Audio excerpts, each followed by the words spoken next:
Hernán, buenas noches, querido. Gracias por estar con nosotros. Hola, ¿qué tal, Marco? Aquí, con mucho gusto participando de esta nueva iniciativa, que me gustan mucho las iniciativas que propones, porque creo que es una manera de acercarnos, de pensar juntos y de formarnos también en estos temas interesantes que tienen que ver con la teología. Entonces, pues siempre un gusto participar contigo y ahora con este tema del discernimiento moral. Bueno, querido, en este día de San Ignacio, qué orgullo tenerte aquí y muy feliz de que compartas con nosotros tu reflexión. Así que sin más, te damos la bienvenida y estamos atentos para escucharte lo que quieras proponernos para este espacio con el tema del discernimiento moral. Muy bien, pues vamos a comenzar con este tema del discernimiento. Antes me gustaría introducir, a ver, me acomodo porque esto está como de lado, pero bueno, introducir el tema diciendo, nosotros los seres humanos pues tenemos la particularidad de que, lo decimos, somos hechos a imagen y semejanza de Dios.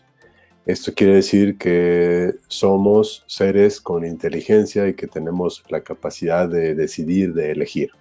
Si nosotros tenemos un perrito y al perrito le ponemos un trozo de carne, pues el perrito no se va a preguntar si la carne alcanza para los demás, si tiene hambre o no tiene hambre, no va a tener una acción de conciencia ni tiene la libertad. El perrito es estimúlico, ve la carne y entonces dice, alimento, pues me lo como. Y entonces se lo va a comer. Nosotros los seres humanos no somos así, o en general no somos así. Vemos nosotros un pedazo de carne y decimos, tengo hambre, no tengo hambre, me la quiero comer, no me la quiero comer, me la como ahora, me la como después. Este trozo de carne me lo como yo solo o lo tengo que compartir con los que están junto a mí. ¿Será que hay alguien que tiene más necesidad de este trozo de carne que yo? Y entonces estamos haciendo un ejercicio de nuestra libertad.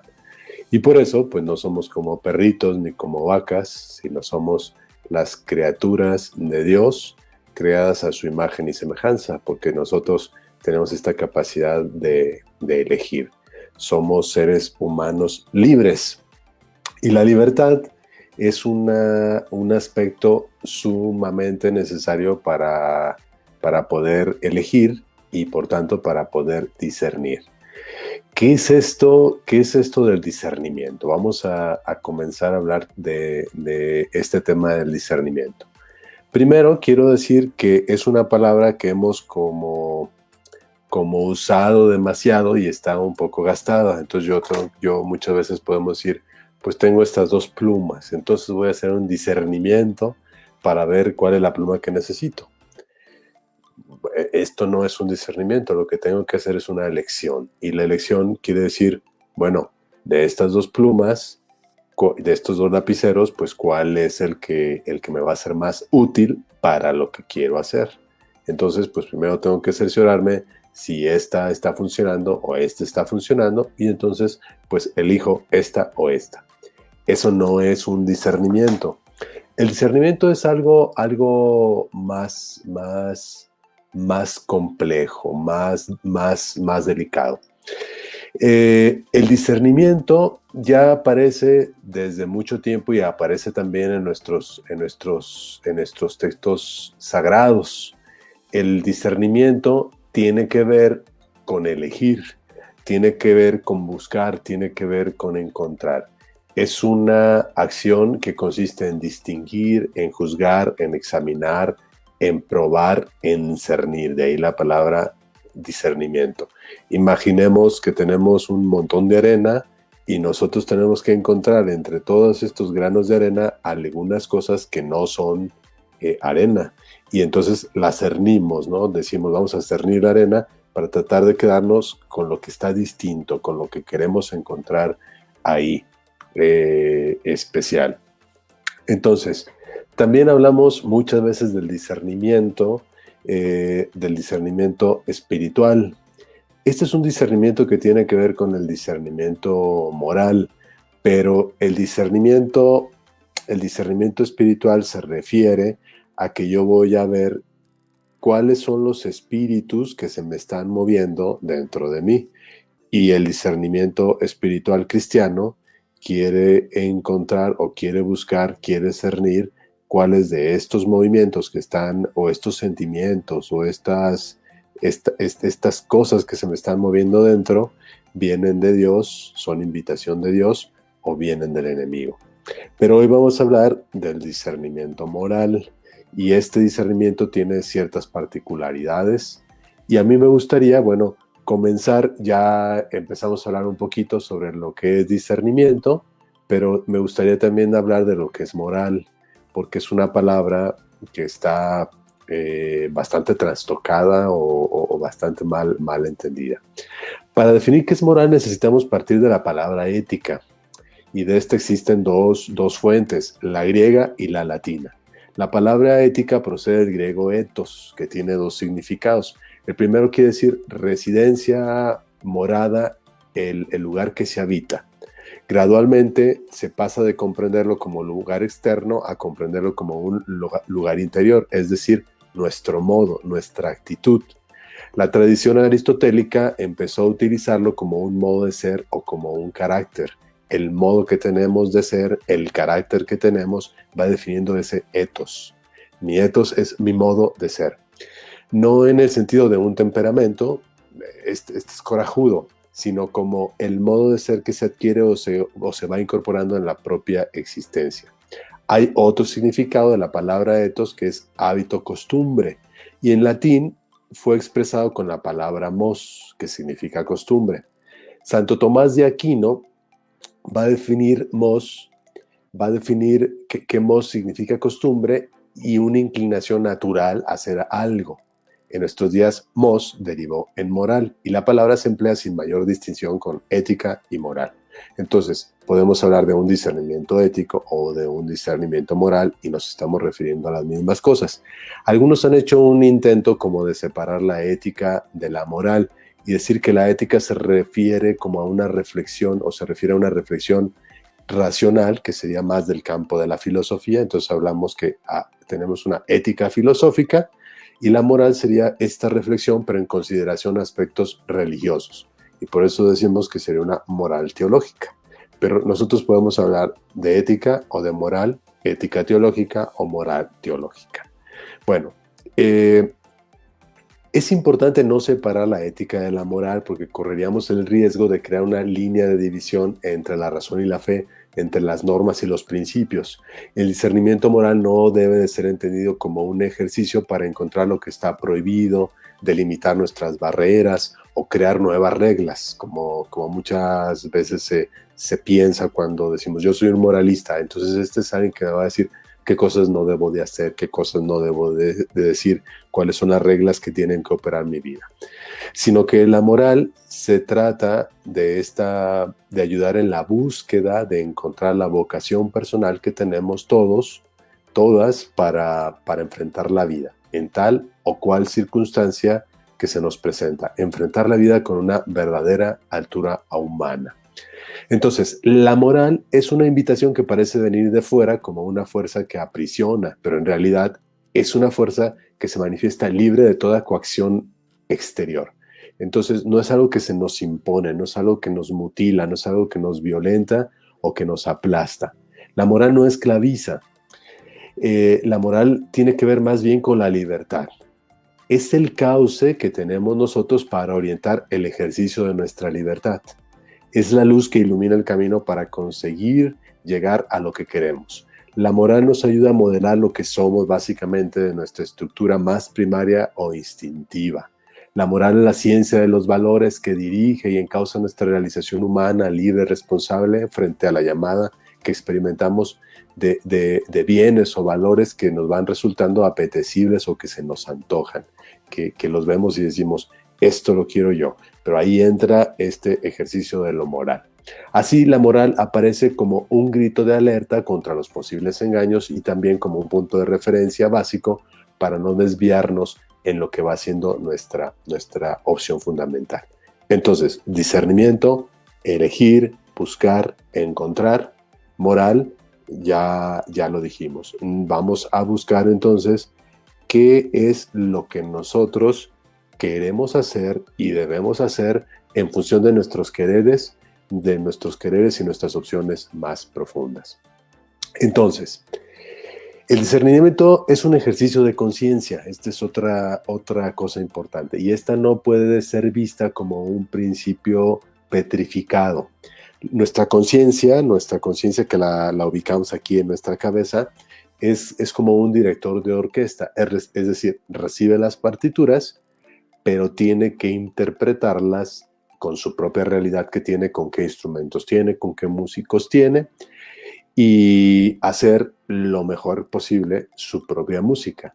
Entonces no es un repetidor la conciencia, sino que ciertamente recibe nuestra conciencia información, referencia de normas, de valores, serían como nuestras partituras, pero debemos de leerlas a la luz de la realidad que se nos presenta y entonces decidir y tomar nosotros esta información y ejecutarla. Entonces, sin conciencia no hay una decisión moral, es decir, no hay discernimiento. Y sin libertad tampoco tenemos nosotros conciencia. Entonces, sin libertad y sin conciencia nosotros no podríamos decidir. Me voy a detener un poquito antes de seguir en el tema de la libertad. La libertad tiene que ver con asumir nosotros el rumbo de nuestra vida. Esta posibilidad que yo ya les decía que no tienen el resto de las criaturas del universo. Nosotros tenemos siempre la posibilidad, y esta posibilidad consiste en autodeterminarnos, en decidir quién vamos a ser ante la situación o ante el contexto histórico que se nos presenta en nuestra vida. Ahora, nuestra libertad es siempre una libertad condicionada. ¿Qué quiere decir esto? Pues que el entorno, las personas, los contextos históricos, nuestra historia, nuestras heridas, nuestros miedos, nuestros deseos van a ir condicionando nuestra libertad, pero no es dirigida porque somos libres. Entonces, nuestra libertad va a tener ciertos condicionamientos, pero estos condicionamientos no son direcciones. Cuando nosotros tenemos nuestra vida dirigida, entonces vamos con alguien y le decimos, yo necesito que me digas qué voy a hacer, tú dime qué voy a hacer. Entonces no soy un hombre libre, soy un hombre dirigido. Y me voy a parecer más a una máquina, me voy a parecer más a un animalito amaestrado que a una criatura de Dios. La libertad, otro aspecto que es importante subrayar, es que la libertad es un medio, pero no es un fin. Esto es muy importante señalarlo en estos tiempos, porque pareciera ser que la libertad fuera nuestra finalidad. El sentido de mi vida, el sentido de mis decisiones es ser libre. Y vas a ser libre, ¿pero para qué? Tenemos que ubicar que queremos ser libres de, pero somos libres de para. Entonces, por ejemplo, yo ya me decidí que voy a ser libre de mi trabajo. Entonces, ya renuncié y ahora sí soy libre. Muy bien, ya eres libre de tu trabajo, ese que tenías, ese que te esclavizaba.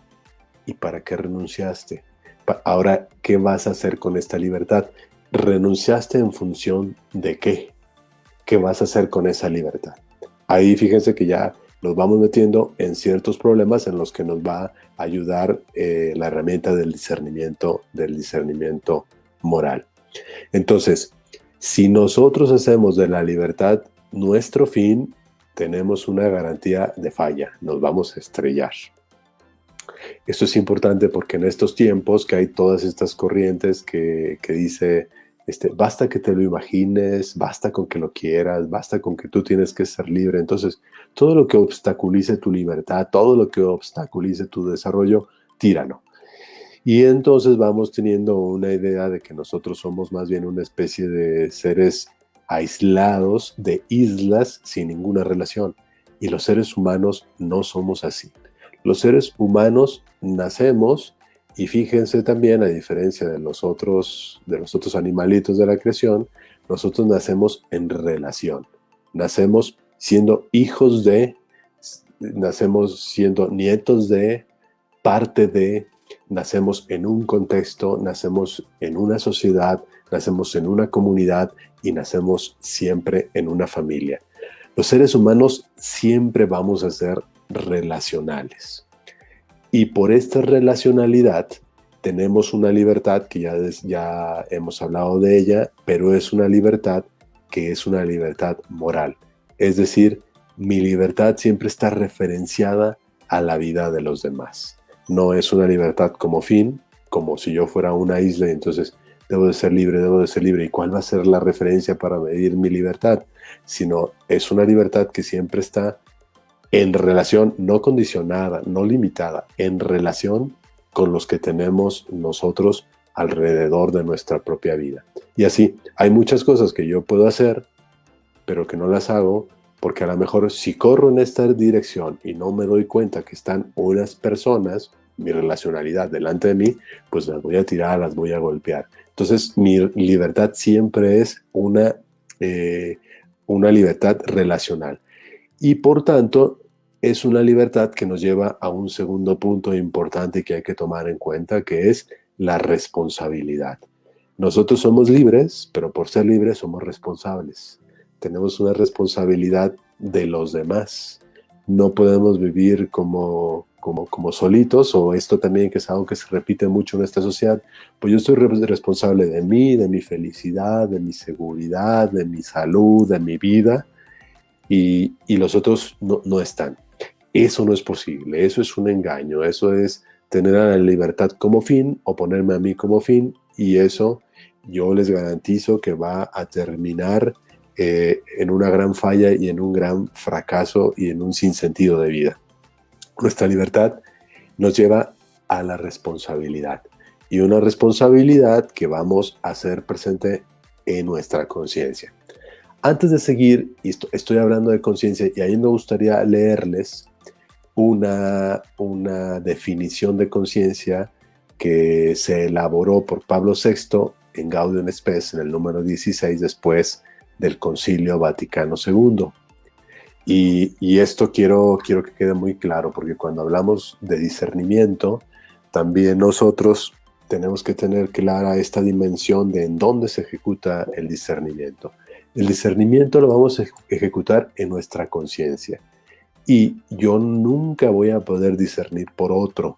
Yo puedo hacer mi propio discernimiento, escuchar el discernimiento de otra persona y ponerlo en común. Y a lo mejor juntos podríamos hacer un discernimiento comunitario, encontrar juntos alguna decisión. Pero esto implica que cada persona en su propia conciencia ha hecho un ejercicio de discernimiento.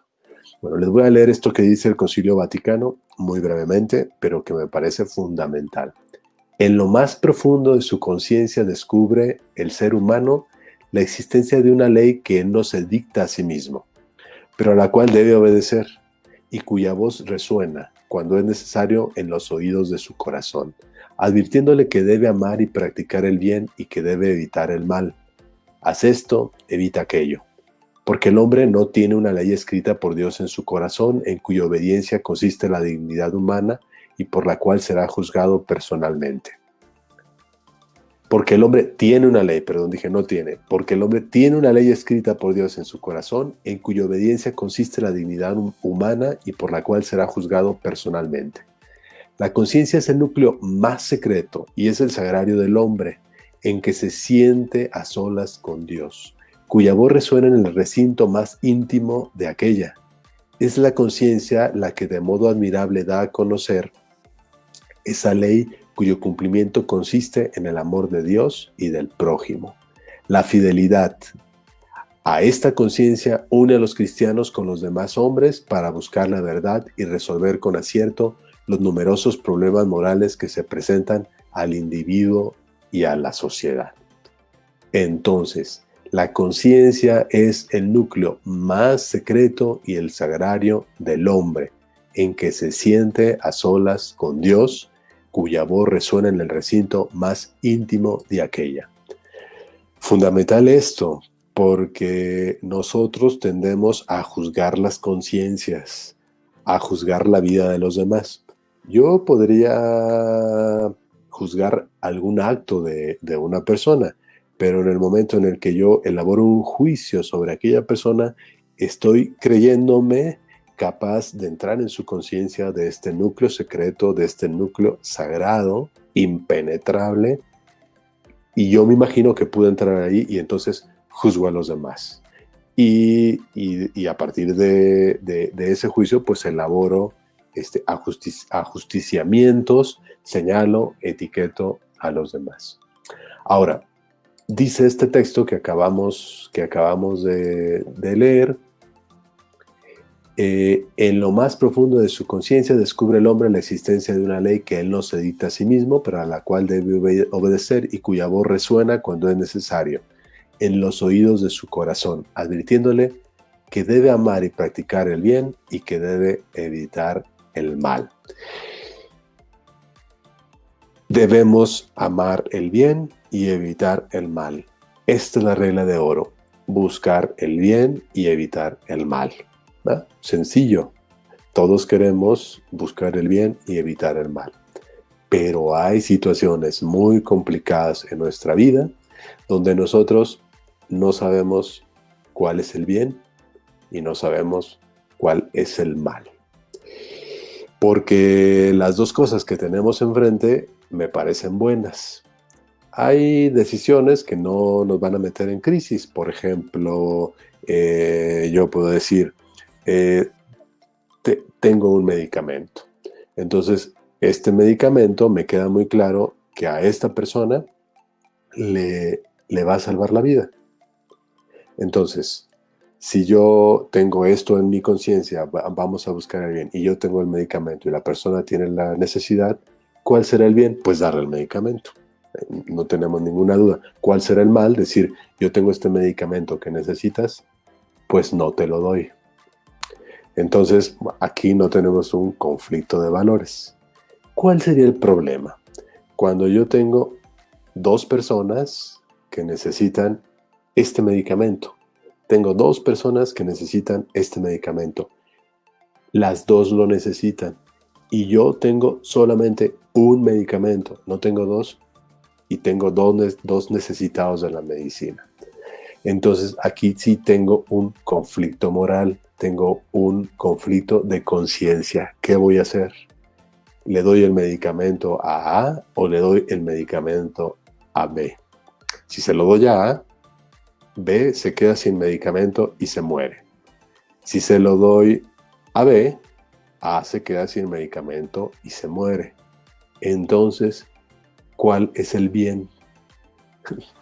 Tenemos un conflicto de conciencia y tenemos nosotros que hacer una elección. Tenemos que hacer un discernimiento. Tenemos que ver el contexto para en esta circunstancia complicada encontrar cuál sería el bien que estamos llamados a hacer, nuestra obligación moral. Es decir, encontrar el bien moral es el bien al que estamos llamados, el bien al que no vamos a renunciar y el bien que nos obliga.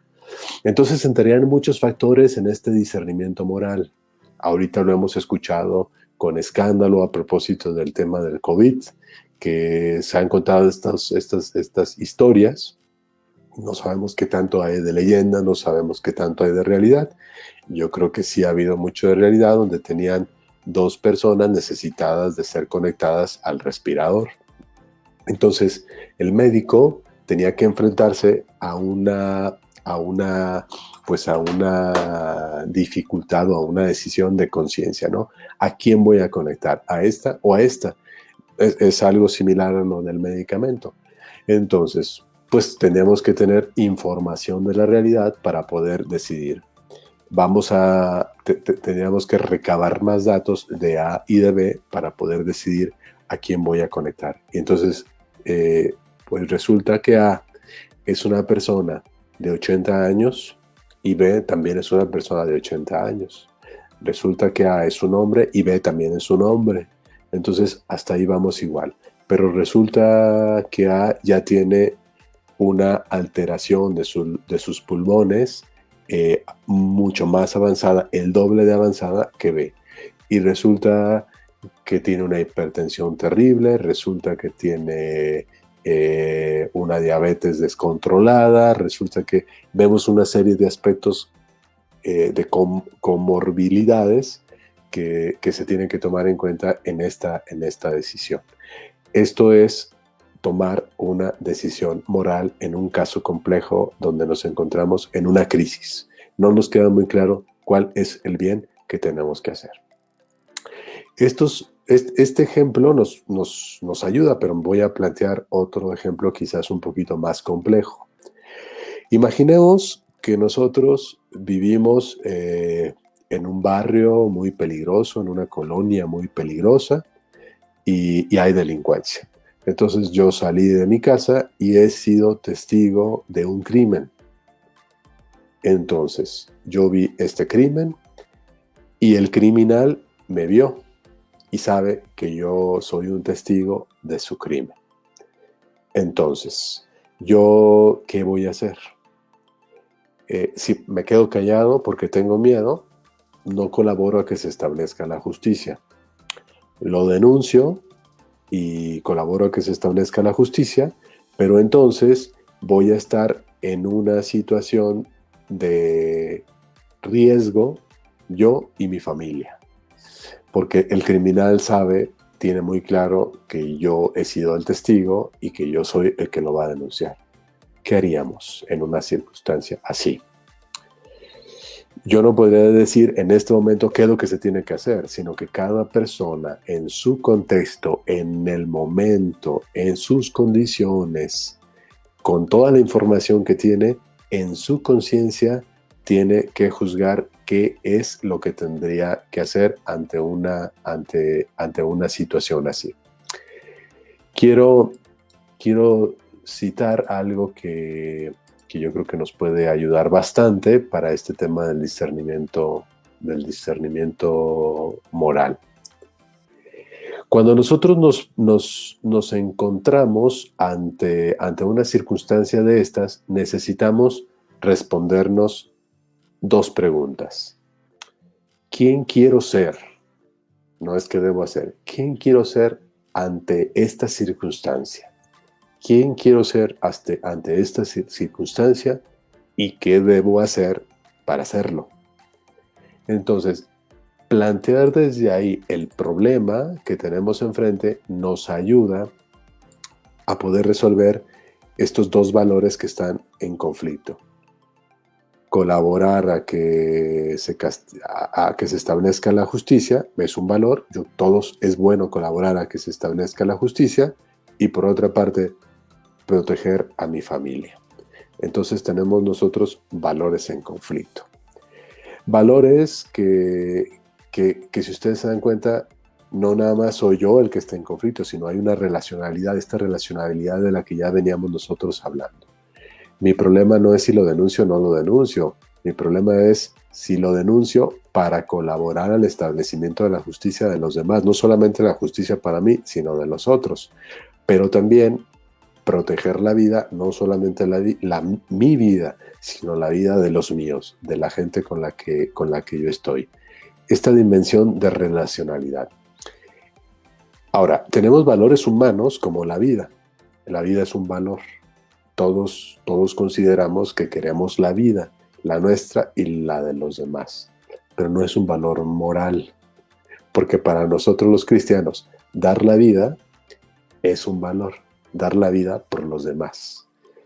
Si yo decido ofrecer mi vida para salvar a otros, estoy adquiriendo una cualidad moral superior y haciendo un bien mayor, un bien más universal. Es decir, yo veo una circunstancia donde hay un sujeto que va a accionar una bomba para matar, para hacerle estallar en una escuela donde hay muchos niños y yo tengo un arma. Entonces, tengo el valor de la vida y tengo el mal que es matar. En este caso, estos son valores humanos. Pues yo sigo el valor de la vida, entonces pues no puedo matar a nadie. Y el hombre va a accionar la bomba y va a aniquilar a muchos niños, pero yo no mato a nadie.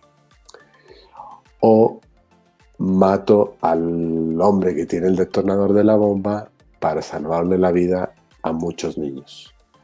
Estamos en una crisis moral y tenemos que elegir el valor moral sobre el valor humano, la vida de los otros. El buscar establecer la vida en su nivel más universal es para muchos, para los demás, sobre la vida del hombre al que voy a asesinar para salvar la vida de los otros. ¿A qué voy a matar? Asesinar no, porque asesinar se refiere a quitarle la vida al inocente. Y a este hombre se le está quitando la vida en función de un bien que sería cuidar la vida de todos los niños que están en la escuela.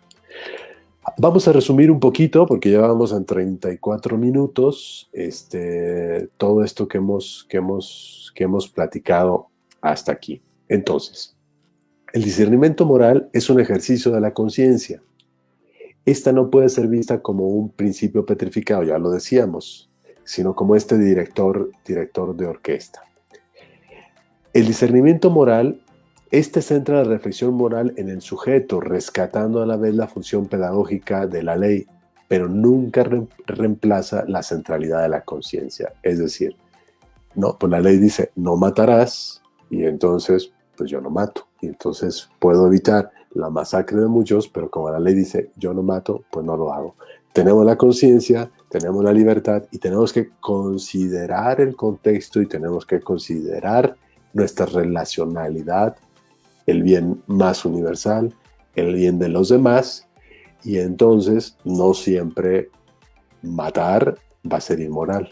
En este caso, matar va a ser un mal, matar siempre será un mal, pero no será un mal inmoral, sino será una consecuencia del bien que yo estoy buscando.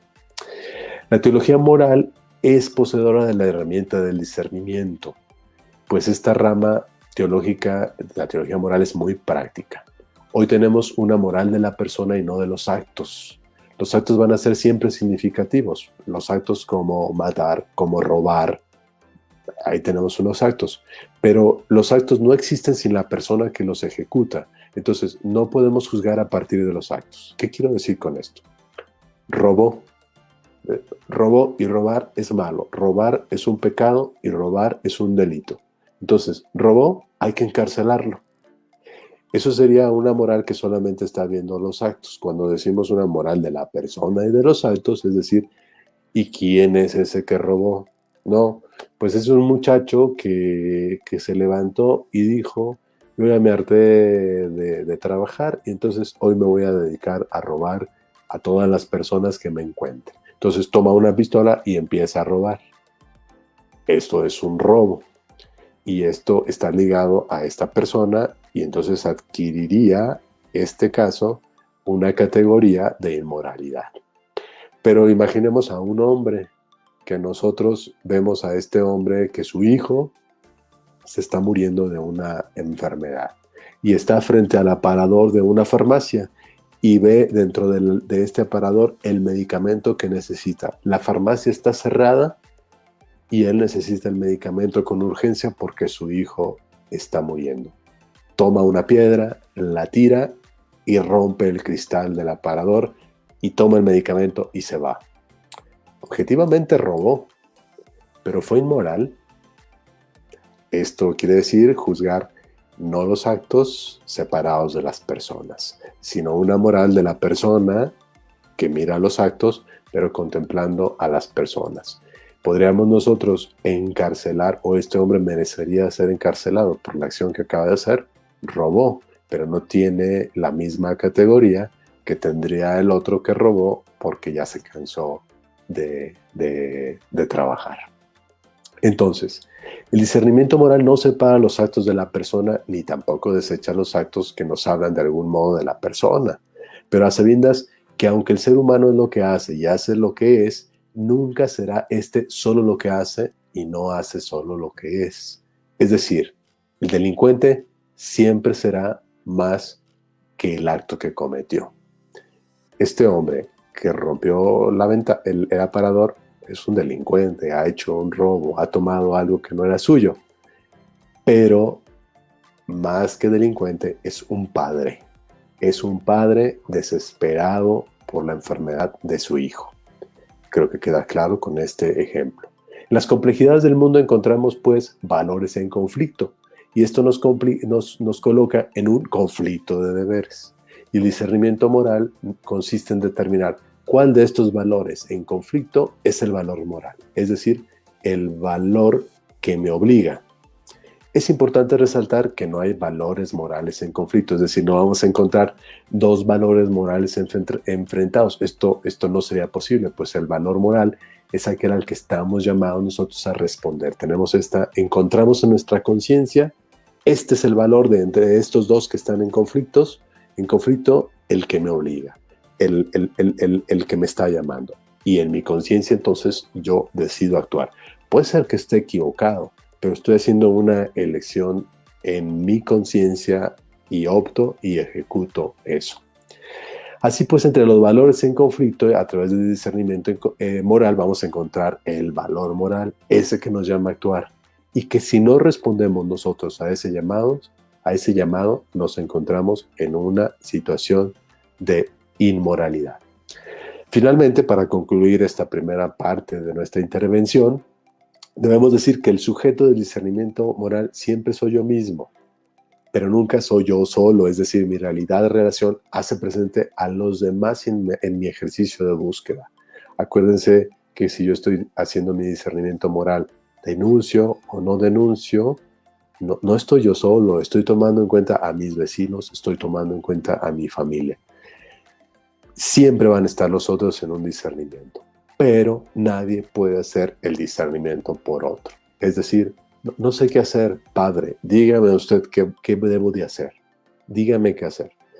Eso no se vale. El que tiene que sopesar en la intimidad y en lo sagrado de su conciencia y en lo más íntimo de su conciencia es la persona.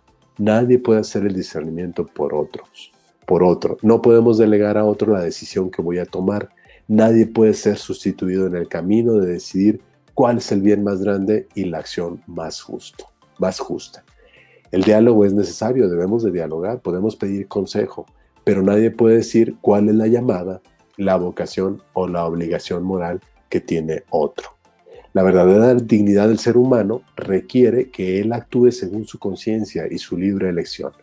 Entonces, esta libertad no solo es de lo externo, sino también es una libertad de las propias pasiones, de nuestros propios miedos, de nuestros propios deseos. Salimos de nosotros mismos. Solo así seremos capaces de elegir el bien y procurarnos los bienes convenientes para ejecutarlos. Podemos decir, pues, que la materia del discernimiento consiste en preguntarnos ante la realidad o la circunstancia que se nos presenta, ¿quién quiero ser ante esta circunstancia, ante este problema? ¿Quién quiero ser? ¿Y qué voy a hacer para hacerlo? Me detengo y nos vamos ahora sí con Marco al espacio de nuestras preguntas. Oye, querido, muchas gracias por este abordaje que has hecho. Creo que hay bastantes preguntas que surgen a partir de lo que nos has compartido. Gracias. Qué miedo. Gracias Gracias por los ejemplos, porque al menos a mí me ha clarificado un montón. A todas las personas que están aquí con nosotros, abrimos el espacio para las preguntas y bueno, aquí las podemos lanzar con toda confianza a Hernán para dialogar. Mira, por acá pregunta Nora, o ponen lo siguiente, Nora. Mi pregunta es, en esta cuarentena me cuestiono mucho el estar en casa y otras personas trabajando para nosotros, como el personal médico, la agricultura, los que recogen la basura, entre otros. Ellos se exponen por nosotros. ¿Cómo se le podría llamar a esta situación? Gracias, dice Nora. Bueno, es ciertamente de algún modo también es un discernimiento, ¿no? Y un discernimiento que tiene que tomar en cuenta tu realidad. Si tú eres un agente de la salud, si tú eres un médico, si tú eres una enfermera, si tú eres una persona que limpia en el hospital, si eres un guardia del hospital y en medio de esta crisis sanitaria dices, no, dijeron que quedarse en casa. Entonces yo me quedo en casa, lo siento, no voy a trabajar. Oye, pero el hospital está más necesitado que nunca de tu presencia. No, pero a mí me dijeron que me tengo que quedar en casa y debo de ser responsable. Entonces, ¿esta persona sería moral o inmoral? Está quitando la relacionalidad, está teniendo una idea de isla, ¿no? Entonces, no, yo me puedo infectar, yo voy a estar en riesgo, entonces me quedo en mi casa y me encierro. Esta sería una acción probablemente inmoral. Ahora, esta persona, imaginemos que tiene unas situaciones de salud, por ejemplo, es seropositiva, tiene VIH y nadie lo sabe. Y él dice, o ella dice, pues no puedo ir a trabajar porque no puedo ir a trabajar.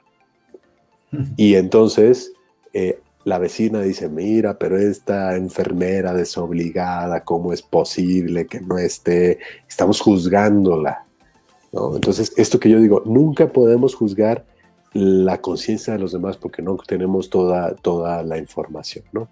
Ahora, alguien que no es médico, que no tiene nada que hacer en un hospital y dice, no, pues como los médicos están en los hospitales, entonces yo tengo que ir también al hospital.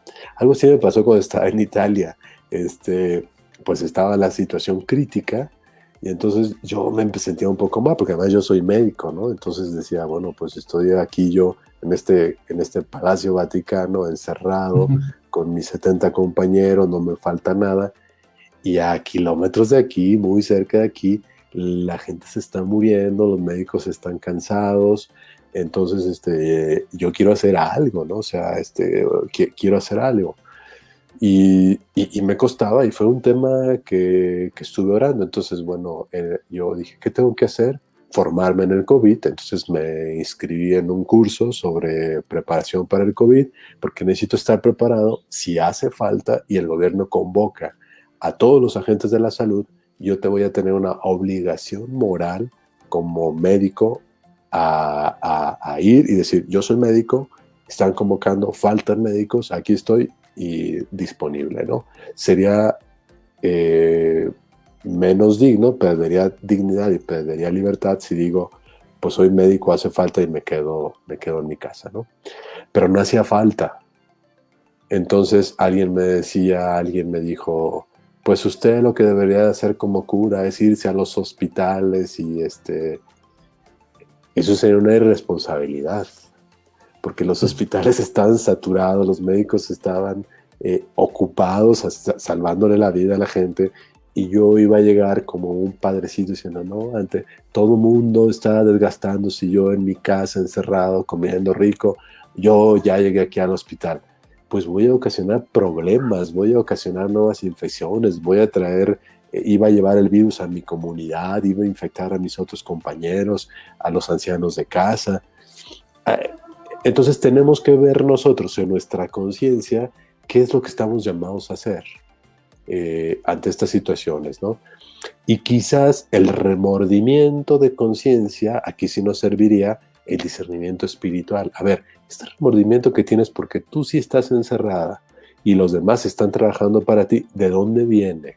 ¿Viene de Dios? O sea, te está moviendo a un compromiso, a una sensibilidad, es decir, bueno, pues sí, hay gente que está afuera y yo estoy aquí, ¿qué puedo hacer por ellos? Pues me pongo a rezar, me pongo a preparar comida y a lo mejor voy y se la llevo, o a lo mejor tú te has dado cuenta que la gente que está cerca de ti tiene todas sus necesidades básicas satisfechas o no. Entonces, bueno, no te quieras ir al hospital de héroe, pero date cuenta que a lo mejor la vecina es una anciana que no puede ir de compras porque en los centros comerciales no pueden entrar los mayores de 60 años. Entonces, eso es lo que nos ayuda a conectar un discernimiento moral con un discernimiento espiritual y un discernimiento cristiano. Que entonces aquí entra un referente de fe, y es decir, a ver, Jesús de Nazaret, si estuviera en este momento, en esta circunstancia, ¿él qué haría? Entonces, soy el médico que no va a salir porque no se quiere complicar la vida y los demás que la resuelvan, pues soy un miserable. soy el médico que tiene una condición de inmunosupresión y que debe de cuidar la vida porque tiene esta condición, pues lo tengo yo que juzgar qué tanto, cómo estoy y se hace así. Pero no soy un médico y yo estoy sintiéndome culpable. Esto no es culpa, estos son escrúpulos. Y los escrúpulos no vienen de Dios, vienen del enemigo, nos estamos confundiendo. Espero haber respondido a tu pregunta, Nora. Bueno, muy bien. Mira por acá, Ludo deja esta pregunta y además deja un ejemplo que me parece interesante. ¿La iglesia puede ayudar a formar la conciencia de las personas o es un asunto meramente personal? Un ejemplo extremo. Un niño crece en una familia de mareros, supongo que se refiere a gente que roba, acostumbrado a robar, extorsionar, matar. Luego entra en la mira, le piden matar, lo hace, es capturado, condenado, en la cárcel se encuentran con otro asesino de pandillas. ¿Cómo esta persona puede consultar en conciencia para discernir entre el bien o hacer el mal? ¿Cómo lo ves? Ya lo decía hace un rato, ¿no? Que tenemos que, en este ejemplo nos va a ayudar mucho esto que decía sobre nuestra libertad siempre es condicionada. Entonces, imaginemos nosotros este marero que está en prisión y entonces la sociedad dice, es un marero, pena de muerte para el pandillero, pena de muerte para el marero, porque ha robado, porque ha sido malo, porque ha hecho cosas malas, pena de muerte, hay que matarlo. Estamos descontextualizando la vida del marero. Este hombre, si hubiera nacido en un hogar de clase media, con acceso a alimentación, con una mamá que se quedaba en su casa y lo cuidaba junto con sus hermanitos, un papá con trabajo, una familia llena de amor, que lo mandaba a la escuela, que le ayudaban a hacer sus tareas, que lo formaron en la fe, que lo llevaban a la iglesia. ¿Habría terminado donde está? ¿O está donde está como consecuencia de una serie de aspectos o de cosas a las que no tuvo acceso, que le fueron arrebatadas o que le faltaron en su vida? Entonces, contextualizar estos aspectos que están en torno de las situaciones de mal, ¿no? Esto nos puede ayudar bastante. Ahora, formar en conciencia. Yo ya tengo al marero, tiene toda esta historia. Yo no le puedo pedir que tome o haga un ejercicio de conciencia si no tiene una conciencia formada. Formada no quiere decir regulada, constreñida por mí. Esta no sería la labor de la iglesia, sino sería cómo puedo yo ayudar para que este hombre tenga otros criterios, otros horizontes, otras experiencias, otros elementos en su vida, en su corazón y por tanto en su conciencia que le ayuden a leer de un modo distinto su propia vida, su propia historia, su propia situación y entonces pueda sentir culpa, no para que se culpabilice y se quede ahí, sino para que reconozca las situaciones complicadas donde ha errado sus elecciones y entonces haya lugar para la conversión. Eso es la formación de conciencia y nosotros tenemos una tarea no en constreñir las conciencias, sino en formar las conciencias. Y esto es decir, dar información, ayudar a tener elementos para discernir mejor, ayudar a que las personas tengan mayor libertad y por tanto mayor responsabilidad. Más libertad, más responsabilidad. Bueno, muy bien. Mira, aquí hacen dos preguntas. Aprovecho para ver si alguien más quiere hacer alguna pregunta final, pero aquí hay dos preguntas que se relacionan, Hernán. Una Sí. que hace la pregunta por cómo explicar todos estos temas a los niños y la otra de Jackie que dice lo siguiente: ¿cómo puedo utilizar como medios de apoyo en el discernimiento de los jóvenes y adolescentes ante esta falta de moral que padres no dan y enseñan por tabús o dejar esa educación a la tecnología? Supongo que es la pregunta justamente por, bueno, y estos temas, en mi labor como catequista, como evangelizador, ¿cómo la puedo llevar a cabo justamente si es que hay ausencia, ¿no? de esa familia, ¿no? Como lugar para educar ese tema. Déjame la pregunta aquí que la estoy viendo en la pantalla, por favor. Ante esta falta de moral, Hay que erradicar esta idea de ya no hay moral. Moral siempre va a haber. Hábitos, modos como habitamos el mundo, como estamos en el mundo, eso es la moral. Entonces, moral siempre va a haber. Lo que ya no está habiendo es transmisión de ciertos valores que antes se transmitían y que hoy ya casi no se transmiten. Por ejemplo, el valor de la fidelidad, el valor de la solidaridad. Ahora, ¿cómo podemos nosotros pedir a unos padres que transmitan el valor de la fidelidad cuando ellos ya no tienen la fidelidad del Estado para garantizar que van a tener, por ejemplo, un trabajo para toda su vida? Hoy las familias viven una situación muy precaria. A mí me gusta decir que cuando se marcha por la familia, no se tiene que marchar por la familia, tenemos que marchar por procurar que sea posible la familia que queremos. Entonces no nada más decir, queremos una familia donde se vivan todos los valores cristianos. Claro, pero necesitamos procurar una familia donde se puedan vivir los valores cristianos. Es decir, una familia donde tienen que trabajar los dos. Una familia donde los dos tienen un trabajo que salen a las 7 de la mañana y regresan a las 7 de la noche por las distancias que tienen que recorrer, que regresan cansados, que llegan a casa y se encuentran a sus hijos que estuvieron todo el día en una guardería o en la escuela y en la tarde cuidados por la abuelita y llegan después de toda una jornada laboral. Y los papás además tienen que ser buenos papás y transmitirles buenos valores, ser fieles, amarlos, jugar con ellos, ayudarles a hacer la tarea y sonreír. ¿Quién puede hacer esto? Tenemos que ser realistas.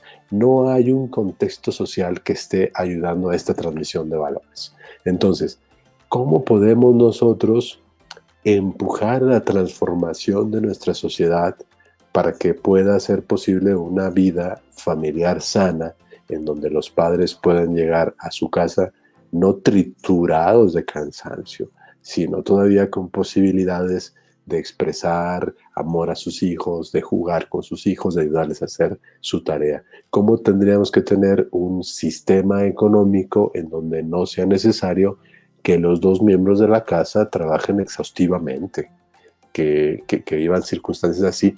Ya no digo para tener lujos, para comer y para poder pagar la escuela, ¿no? Entonces, Jackie, yo diría, ¿cómo podemos utilizar estos medios de apoyo en el discernimiento de los jóvenes y adolescentes?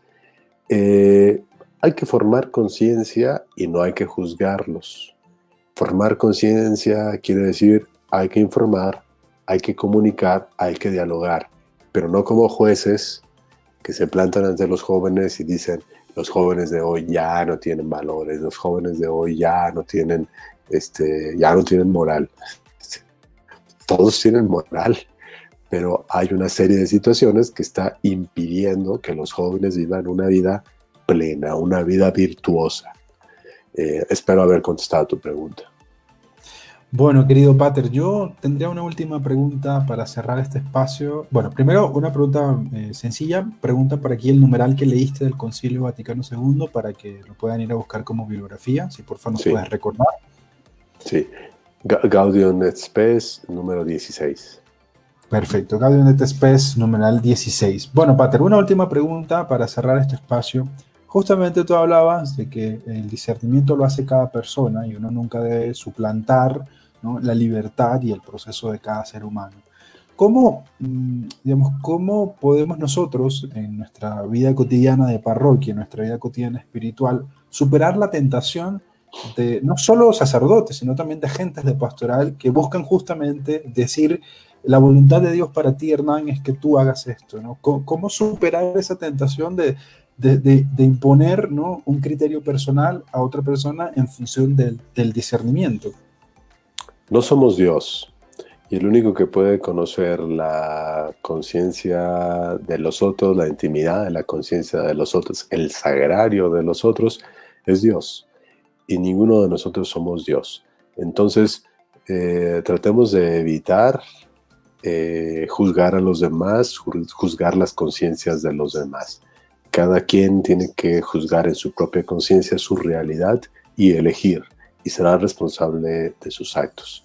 También yo creo que es importante evitar que nosotros nos pudiéramos instituir las conciencias de los otros. Entonces decir, yo soy quien va a decir que está bien y que está mal, yo soy quien va a decir que es verdad y que es mentira. Ahora, hay elementos, tampoco es la subjetividad, ¿no? Que todo es subjetivo, entonces no sé qué es verdad o qué es mentira. No, hay cosas que sabemos que son verdad, hay cosas que sabemos que son valores, entonces la vida es un valor que vamos a buscar, vamos a promover, que vamos a cuidar, pero no es les decía yo, no es un valor en sí misma, sino es un valor siempre relacional. Es mi vida en relación con los demás, es la vida en relación con los otros. Entonces, ¿cómo nosotros podemos ayudar a que los demás hagan sus propias elecciones, tengan una vida de discernimiento y ya está? No constituirnos nosotros la conciencia moral, la conciencia que va a regir la vida de los otros, sino propiciar aportando los elementos, aportando la historia de salvación que tenemos, la moral cristiana que tenemos, esto es, las cosas que son para nosotros valores, las cosas que nos rigen, y esto es el amor al prójimo, que está dicho y que es fundamento de nuestra moral, el amor a los otros antes que mi propio bienestar, ¿no? Ama a tu prójimo como a ti mismo. Implica el amarme, pero no me quedo como también esta tentación, ¿no? Como dicen, ámate a ti mismo, pues yo estoy en el proceso de amarme, pero todavía no termino. Cuando yo termino de amarme, luego me voy a amar a los demás. Esto es al mismo tiempo. Amarme a mí es amar a los otros, y amo a los otros porque me amo a mí mismo. Entonces la libertad no es una cosa que adquirí y ya está, sino la libertad es algo que va siendo. La verdad es algo en que me voy construyendo, que tengo que encontrar cada día, que tengo que recrear cada día en las distintas circunstancias que se nos van presentando en nuestra vida. Bueno, querido Hernán, muchas gracias por compartir con nosotros en este espacio de reflexión, por tus aportes, que seguro nos dejan algunas otras preguntas para seguir desarrollando. Pues nada, no sé si quieres dar algún mensaje final, alguna invitación final, y con eso cerramos este espacio y esta semana especial de reflexión en torno al discernimiento. Nada, pues no hay que tener miedo, no hay que tener miedo a equivocarnos, hay que tener miedo a vivir llenos de miedo. Entonces, hay que atrevernos a discernir, y discernir pues nos tiene que llevar a elegir. Pero discernir implica que tomemos en consideración el mayor número de elementos que tengamos en nuestra vida para poder elegir bien. Que escuchemos mucho, que dialoguemos mucho, pero que finalmente en nuestra conciencia, nosotros que tenemos esta inspiración de fe cristiana, pues también nos dejemos iluminar en nuestra oración por el Espíritu Santo, y que nos ilumine para encontrar cuál es el bien mayor que podemos hacer en las circunstancias que se nos presentan. Entonces, no tengan miedo y muchas acciones. Buenísimo, Hernán. Estamos orando por ti, por tu ministerio, por esta nueva misión que tienes con los jesuitas, y en este día especial de San Ignacio, todo nuestro cariño y aprecio por separar este espacio para con nosotros. Así que nada, te mandamos un abrazo hasta México, cuídate mucho, que Dios te bendiga y que Ignacio siga inspirándote en el camino. Gracias, yo les mando 2 abrazos de vuelta, y seguimos en este camino de ir construyendo. Un abrazo grande y que tengan una buena noche y que disciernan mucho. Chao, chao. Chao, Hernán, gracias.